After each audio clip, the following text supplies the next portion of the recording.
եկել եմ հասկանում։ Նրանք ուղիղ կապ են տեսնում 3 հրավիրված լսումների միջև դուք ինչ գնահատական մեկնաբանություն ունեք։ Ուղիղ կապ կա, այսինքն ոչ թե ուղիղ կապ, այլ միանգամայն հիմնական առիթը դա է։ Իսկ պատճառը բոլորս հասկանում ենք, վաղուց Արցախի պետական ինստիտուտների հանդեպ, այդ թվում այս շենքի հանդեպ որպես ինստիտուտների ներկայացնող շենք, հետապնդումները ակտիվ են եղել, ուղղակի երեկվա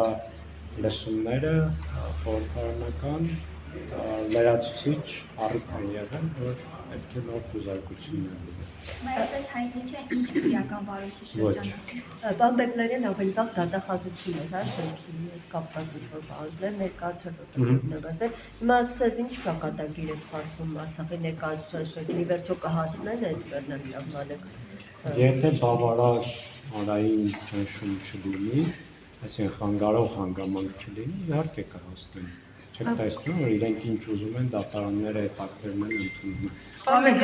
Գերմանիայում վարչապետը խոսեց շատ կոնկրետ, որ Լեռնային Ղարաբաղ վերադարձի հարցը պետք է փակվի եւ հստակ առաջարկ արեց նաեւ Ադրբեջանին հրաժարվել Արևմտյան Ադրբեջան եզրույթից եւ նաեւ հրաժարվում ենք Լեռնային Ղարաբաղ վերադարձ գաղափարից եւ այսօր արդեն խուզարկություն է այստեղ։ Գտնում եք կապ կա այս ամենի։ Կարող է կապ լինել, իսկ Արցախի ժողովրդի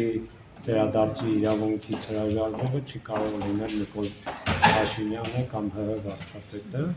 Արցախի ժողովուրդը պետք է որոշի վերադառնում է, թե չի վերադառնում։ Այդ իրավունքի տեր է։ Տվյալ պարագայում ՀՀ վարչապետը կարող է միայն Հայաստանի Հանրապետության կառավարության դիրքորոշումը ձևակերպել, որը մեզ համար խիստ անընդունելի ու ցանկալի չի,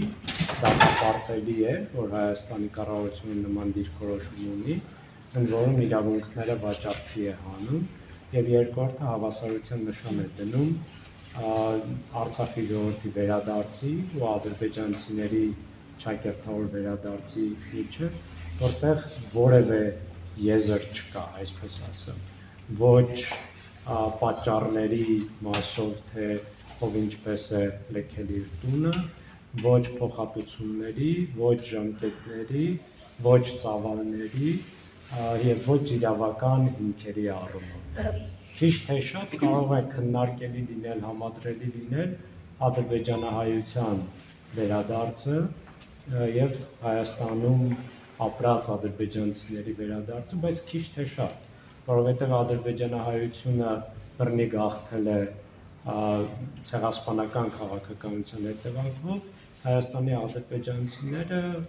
հանգիստ առանց որևէ բռնության, առանց որևէ սպառնալիքի իրենց կամքով հեռացել են։ Պարոն Բեկլարյան, բայց դեռ որքան էլ անընդունելի լինի, որ ասում եք իշխանությունները բերեն իրենց տեսակետ այսօր, մենակ այդ մանդատը բանակցություններ տանելու թեկուզ արցախցիների վերադարձի հետագա ճակատագրի հետ կապված բերեն իրենք, փաստացիություններ, պաշտոնական բանակցություններ բարել։ Դրա համար եմ ասում, որ դատապարտելի է, բայց մանդատը իրենք չունեն։ Խնդիրն այն է, որ իրենք արդեն մանդատից են հրաժարվել։ ԵԱՀԿ Մինսկի խումբը լուծարելով հրաժարվել են, բայց այլ կերպ եթե մեկնաբանենք, օրինակ Արդարադատության միջազգային դատարանի հրամանը վերաբերում է ամբողջ միջազգային հանրությանը, այդ թվում Հայաստանին, ընդ որում Հայաստանի դիմումի հիման վրա է դա ընդունվել։ Այսինքն տվյալ դեպքում Հայաստանի Հանրապետության կառավարությունը ասում է, ես չեմ կատարում դատարանի հրամանը եւ նաեւ իմ դիմումի հիման վրա ընդունված հրամանը եւ մի հատ էլ արդարացնում է ցեղասպանությունը։ Պարոն Բեկլարյանից նաև հետաքրքիր ներողություն, ձեր տեսակետը դիրքորոշումը, եթե չեմ սխալվում, ես մասի չեք խոսել, ինչպես օրինակ վերաբերվեցիք, երբ որ Արցախի ինքնի առաջնորդը հանդիպում ձեռք էր սեղմում Նիկոլ Փաշինյանին։ Դրա մասին խոսել եմ, հրապարակային գրառում եմ արել, բայց եկեք շենքի թեմային անդրադառնանք, եթե հիմա դրա համար է դա այստեղ հավաքվել։ Անդրադառնալով Նիկոլ Փաշինյանի ամենատուն երեկվա հայտարարությունը, արդյոք ադրբեջանական կողմը սա կընդունի դիտություն եւ եթե ընդունի ինչ տեղի կունենա։ Ինչ արդյոք, այսինքն միգուցե նաև պայմանավորվածության արդյունք է, որ վաղ թե ուշ պետք է այս շենքի հարցնանգություն, չեմ կարող ասել, բայց միգուցե նաև դիտություն չեն ընդունում, այլ ողջունում։ Սովորաբար նման խոզարկություններին հաջորդում են ձերբակալումներ, կալանավորումներ, ինչ է կարծում այս պարագայում կլինի եւ մասնավորապես Արցախի նախագահի Կարող է լինել, այսինքն վաղուց քաշքշում են, տարբեր քրեական գործերով տարբեր կարգավիճակներ են տալիս Արցախի պետական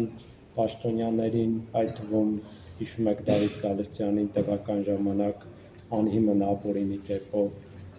ձերբակալեցին, հետո կալանավորեցին եւ այլն։ Այսինքն միանշանակորեն հավանականությունը բարձր է։